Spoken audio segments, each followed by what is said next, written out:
Assalamualaikum students, this is Aisha Nadeem. Welcome to my YouTube channel Maths and Maths, जहाँ math and physics हुई आसान with आयशान।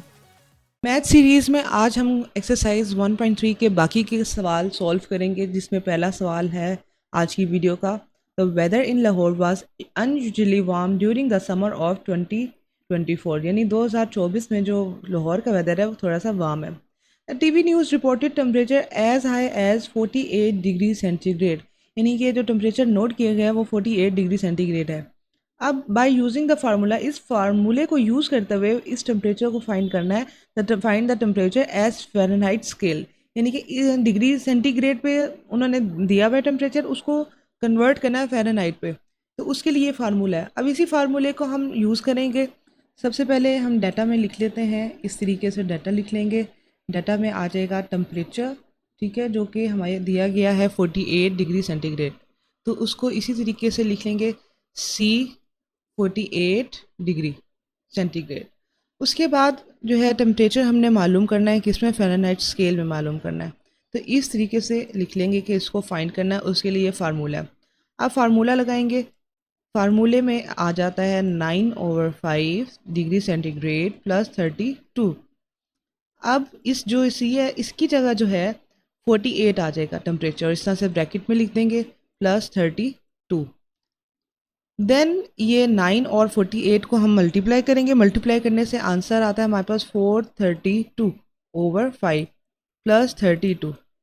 Then इसको divide करेंगे। Divide करने से जो आता है आंसर वो है 86.4 प्लस 32। अब इन दोनों को ऐड कर लेंगे, 118.4 डिग्री फ़ारेनहाइट, ये इसका आंसर है। ठीक है, इस तरीके से इसको सॉल्व करना बहुत आसान।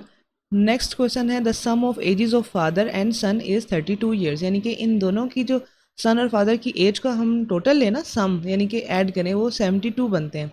6 years ago the father age was 2 times the age of son, यानी कि 6 साल पहले जो फादर की एज है वो बेटे की एज से दुगनी थी, 2 टाइम्स थी। ठीक है, what was son's age 6 years ago, तो हमने फाइंड करनी कि 6 साल पहले बच्चे की क्या एज थी। चलिए सबसे पहले हम डाटा लिखेंगे उसी तरीके से जैसे उसको सॉल्व किया था। पहले आ जाएगा लेट करेंगे, लेट सन्स एज। सबसे पहले सन्स की एज, सन की एज, ठीक है, वो कितनी है वो इन्होंने नहीं दी, वही तो हमने फाइंड करना है। तो उसको हमने लेट करना है एक्स के, एक्स ईयर्स। देन हमने करना है let father's age. Father's age को हम क्या कहते हैं, कर देंगे वाई के बराबर। ठीक है, इस तरीके से। अब जो कंडीशन दी गई है, यानी कि अकॉर्डिंग टू गिवन कंडीशन, और कंडीशन क्या है कि इन दोनों की जो है क्या कहते हैं एज, उन दोनों को ऐड करेंगे, सम करेंगे तो वो 72 बन जाता है। उसी तरीके को हम लिखेंगे, यानी कि x प्लस वाई करेंगे तो क्या आ जाता है 72। ये हमारी फर्स्ट इक्वेशन बन गई। अब दूसरी इक्वेशन हमने बनानी है इसी तरीके से। अब दूसरा पार्ट क्या है कि 6 साल पहले, तो fathers age, father's as 6 years अगो क्या बन जाएगी y-6, और सन्स एज, बेटे की एज क्या बनेगी, दोनों के साथ जो, यानी कि x के साथ भी और y के साथ भी, वो हम कर देंगे माइनस को, माइनस कर देंगे 6 को। इस तरीके से ईयर्स लिख देंगे, यहाँ पे भी ईयर्स आ गया। ठीक है, अब यहाँ पे जो कंडीशन है वो क्या है, यहाँ पे जो क्वेश्चन में कंडीशन दी गई है कि फादर की एज जो है वो बराबर है बेटे की एज के 2 टाइम्स, यानी कि दुगनी है। तो उसी कंडीशन को हम किस तरीके से लिखेंगे, इस तरीके से लिखेंगे, यानी कि यहाँ पे हम फादर की एज लिख लेंगे y-6, और यहाँ पे लिख लेंगे सन की एज -6। अब ये दुगनी है तो दुगनी को लिखने के लिए 2 टाइम्स का मतलब है 2, इस तरह से आ जाएगा। अब इस 2 को इससे मल्टीप्लाई करें तो आ जाएगा 2x - 12 is equal to y-6। अब यहाँ y को इस साइड ले आएंगे तो यहाँ पे माइनस हो गया, और जो 12 वो यहाँ जाके दूसरी साइड जाके प्लस हो जाएगा, इस तरीके से। अब 2x - y is equal to, बाकी बचा यहाँ पे, इन दोनों को सब्ट्रैक्ट करें तो 6 बचा, और ये हमारे पास दूसरी इक्वेशन है। अब हमने बेटे की एज फाइंड करनी है, एक्स फाइंड करना है, तो क्या करेंगे, पहली और दूसरी इक्वेशन को हमने ऐड कर देना है। एडिंग फर्स्ट एंड 1, इन दोनों को हमने ऐड कर देना है। इस तरीके से लिखेंगे x plus y is equal to 72, 2x - y is equal to 6। ये लाइन आ गई, ये दोनों कट गया, यहाँ से 3x बचा, 1 ये और 2 ये 3x, इन दोनों को ऐड किया तो 72 में 6 ऐड किया तो 78, 3x इज इक्वल टू 78। अब 3 को हमने इधर भी डिवाइड कर देंगे, इधर भी डिवाइड कर देंगे, तो x आ जाएगा 26, यानी कि सन की एज क्या बन गई, 26 ईयर्स। अब इसको हमने, क्योंकि क्वेश्चन में क्या था, सन की एज फाइंड करनी है 6 ईयर्स अगो, तो हम लिखेंगे इस तरह से, सन्स एज 6 ईयर्स अगो, तो वो क्या बनेगी, x माइनस 6, ये वाली थी ना, ये वाली इक्वेशन, तो इसमें लिख देंगे x क्या निकला, 26 माइनस 6, तो बन जाएगा 20। 26 में से अगर हम निकाल दें 6 को तो बन जाएगा 26, यही सन की एज, यानी कि 6 साल पहले सन की जो एज थी वो थी 20 ईयर्स। ठीक है, अब नेक्स्ट क्वेश्चन हम सोल्व करते हैं। नेक्स्ट है, Mirha bought a toy, Mirha ने एक जो है खिलौना ख़रीदा है जिसकी प्राइस है, कॉस्ट प्राइस है 1500, यानी कि 1500 पे उसने उसको ख़रीदा है, और सोल्ड यानी कि बेचा है 1520 पे, तो उसके प्रॉफिट परसेंटेज हमने फाइंड करना है। तो सबसे पहले हम लिखेंगे कॉस्ट प्राइस ऑफ टॉय, तो वो कितना है, ₹1500। फिर हमने सोल्ड प्राइस लिखनी है, वो कितनी है, सोल्ड प्राइस ऑफ टॉय वो है ₹1520। अब हमने प्रॉफिट फाइंड करना, प्रॉफिट परसेंटेज फाइंड करना है। प्रॉफिट परसेंटेज से पहले हम प्रॉफिट फाइंड करेंगे। प्रॉफिट फाइंड करने के लिए माइनस करेंगे, यह है sold price minus cost price, तो 1520 को माइनस कर देना है 1500 से, तो बन जाएगा प्रॉफिट 20 रुपीज़ बन जाएगा। अब प्रॉफिट को फाइंड करने के लिए जो हमारे पास फार्मूला है वो है, ये लाइन लगा देती हूँ, प्रॉफिट यहाँ पे पहले लिख दूँ, प्रॉफिट परसेंटेज को लिखने के लिए हम इस तरह से सिंबल भी यूज़ कर सकते हैं, ये हमने फाइंड करना है, तो प्रॉफिट परसेंटेज हमने फाइंड करना है, उसका फार्मूला है प्रॉफिट ओवर, प्रॉफिट डिवाइड होगा, किससे डिवाइड होगा, कॉस्ट प्राइस से, मल्टीप्लाई होगा 100%, इस तरीके से फाइंड करना है। प्रॉफिट क्या था 20, कॉस्ट प्राइस क्या थी 1500, मल्टीप्लाई 100%। अब ये ज़ीरोज़ इससे कट जाएंगे, बाकी 20/15%, इन दोनों को डिवाइड करेंगे तो हमारे पास प्रॉफिट परसेंटेज आएगा 1.33%, ये इसका आंसर है। नेक्स्ट क्वेश्चन है question number 8, annual income of Tayyab is ₹9,60,000 while the exempted amount is ₹1,30,000. How much tax would he have to pay at the rate of 0.75%? यानी कि एनुअल इनकम जो है वो इतनी है 9,60,000, उसमें से एग्जेम्प्टेड अमाउंट, ये वर्ड आप पूछेंगे कि इसका मतलब क्या होता है, तो इसका मतलब वो होता है ऐसी अमाउंट, ऐसी पैसे जिसके ऊपर टैक्स नहीं लगता, वो टैक्स के अंदर शामिल नहीं होते, तो इसको हमने इस टोटल में से जो है इनकम से एक्सक्लूड कर देना, निकाल देना। तो सबसे पहले लिखेंगे annual income of Tayyab, Tayyab की जो एनुअल इनकम है वो कितनी है 9 लाख, पहले रुपीस लिखेंगे, उसके बाद लिखेंगे RS 9,60,000, ठीक है, इस तरीके से।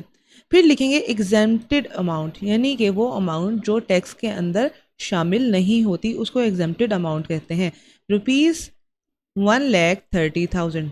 तो हमारे पास जो बाकी बचेंगे यानी कि रिमेनिंग अमाउंट, उसमें से हमने जो है टैक्स निकालना है।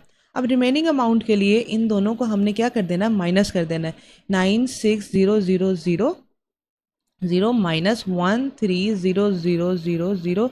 अब इनको माइनस करेंगे तो बाकी क्या बचते हैं, रुपीज़ बचते हैं 8,30,000, ये बचते हैं, ठीक है, इस तरीके से।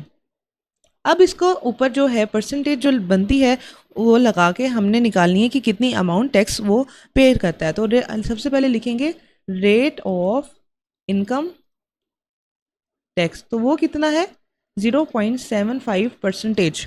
अब हमने अमाउंट ऑफ टैक्स मालूम करनी है। अमाउंट ऑफ टैक्स मालूम करने के लिए हमारे पास फार्मूला है, ये जो है रिमेनिंग अमाउंट, उसको मल्टीप्लाई कर देंगे टैक्स अमाउंट से, ठीक है, remaining amount multiply rate of income tax, तो रेट ऑफ इनकम टैक्स, ठीक है। अब ये 8,30,000 आ गया, ठीक है। अब ये कितना है, 0.75%। अब इसमें जो है ना, एक तो है क्या कहते हैं, ये पॉइंट ख़त्म करेंगे, पॉइंट ख़त्म करने के जो है पॉइंट के बाद, क्योंकि 2 डिजिट्स हैं तो नीचे आ जाएगा 100, डिवाइड में आ जाएगा। और परसेंटेज को भी ख़त्म करेंगे तो 1/100 बनता है। अब ये दोनों 100 की जो ज़ीरोज़ हैं, ये चारों से इन ज़ीरो से कट जाएंगे, तो बाकी बचेगा 83/75। और यही इन दोनों को मल्टीप्लाई करके ही जो अमाउंट आएगी वही क्या है, अमाउंट ऑफ टैक्स है। तो रुपीज़ बनते हैं, इन दोनों को आप मल्टीप्लाई कैलकुलेटर पे करके देखेंगे तो आपको आप टैली कर सकते हैं, तो आपको पता चलेगा। बाकी बचते हैं 6,225 रुपीज़, यही इसका आंसर है। लास्ट क्वेश्चन आज की वीडियो का वो है क्वेश्चन जो कि आज की वीडियो का भी लास्ट है और इस एक्सरसाइज का भी लास्ट है। Find the compound markup on ₹3,75,000 for 1 year at the rate of 14% compounded annually. यानी कि हमने मालूम करना है कंपाउंड मार्कअप। अब कंपाउंड मार्कअप क्या होता है? कंपाउंड मार्कअप होता है कि यानी कि जो चीज़ हमने जो चीज़ सेल की जाती है उस पर एक परसेंटेज लगाया जाता है, उसको प्रॉफिट परसेंटेज, ठीक है। देन फिर उसके ऊपर दोबारा लगाते हैं, उसी के ऊपर दोबारा परसेंटेज लगाओ, तो उन दोनों को जब हम ऐड करें तो वो बनता है कंपाउंड मार्कअप, यानी कि टोटल जो है प्रॉफिट कितना आया। अब इतने पैसे उस पर हमने मालूम करना है, हमारे पास साल है एक यानी कि टाइम, और ये उसकी कंपाउंड की परसेंटेज है। तो इसको भी इसी तरीके से सबसे पहले हम डाटा लिख लेंगे। डाटा में आ जाएगा पी, जो कि है प्राइस कह लो 3,75,000, ठीक है, 3,75,000।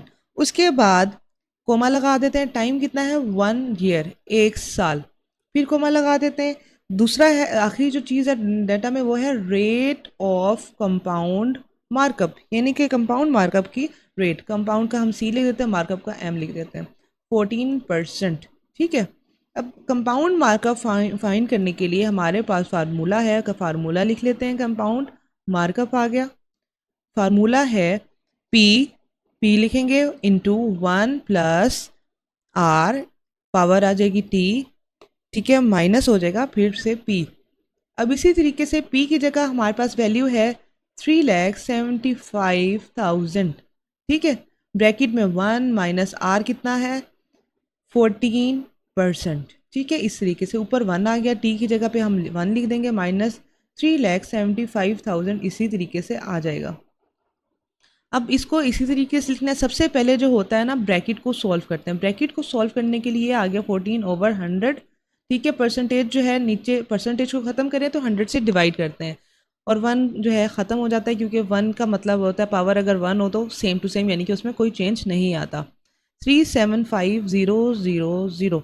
अब इन दोनों को हम अगर डिवाइड करें तो आंसर आ जाता है 0.14 माइनस 3,75,000।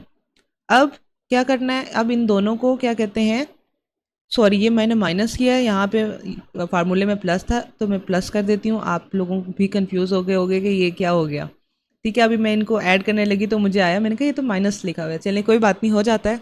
अब इन दोनों को ऐड करेंगे तो आ जाएगा 1.14 माइनस 3,75,000।